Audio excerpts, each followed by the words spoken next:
While the Democratic Party is looking for a strategy to win back seats in 2018 and 2020, one of those strategies that I often see come up is this idea that the Democratic Party should run candidates that are socially conservative to better match their constituents. Now, I actually feel that not only ethically is this a dumb idea, it's also dumb strategically. So, first, let me give you an example of someone who has been saying this. So here's Morning Joe. But for Democrats, when they go into the Deep South, this is a region that Democrats used to dominate. And even when I was in Congress, and you were in Congress, there were Democrats there. And some of them were pro-life, and some of them were pro-gun. There are Democrats who actually told me last night when we were going back and forth on Twitter, no, that is not called a Democrat. That's called a Republican. I would never vote for him. Our party can never support. And so my response was, well, you will never win in the South. And 538 also put out an article where they come to the conclusion that Democrats might benefit by running candidates that are socially conservative on abortion. So the thinking here is that the Democratic position on issues such as abortion have hurt their ability to gain voters in these more conservative states. Now, here is the problem with that thinking.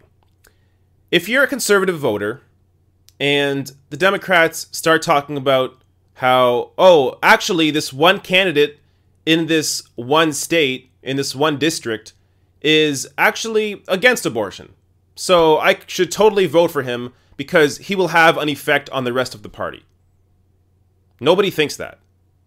If you're socially conservative and that is your most important, those are your most important issues, socially conservative issues, that's what you care about most, you're not going to vote for a Democratic candidate. Now, on the other hand, if you are concerned about economic issues and maybe the minimum wage or maybe healthcare, and those are the issues that affect your vote the most, then you're likely to go out and vote for a Democrat that is vocal on those issues and not care as much about where they sit on the social issues. And the other major part of this that never gets discussed is that people like Joe Scarborough are discussing the existing voters, people that already come out and vote every year for either a Democrat or a Republican. But there are a lot of people who stay home, people that don't go out and vote. And those are the voters that the Democratic Party needs to actually reach out to.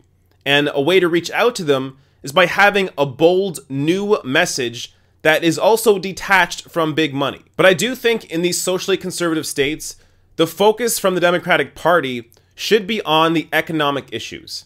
Don't focus on the social issues. That doesn't mean you should be socially conservative. But what it does mean is that you should actually build your platform around a real economic message. And yes, in many ways, social issues and economic issues are intertwined. But what I'm saying is, don't make your pro-choice stance the face of your run in a conservative state. What the face of your run should be is a progressive policy on economic issues, whatever it happens to be. Maybe the minimum wage is pulling high in your state, so make that the focus. Or maybe the connection between big money and government is an issue that voters in your state are really concerned about, so make that the face of your run.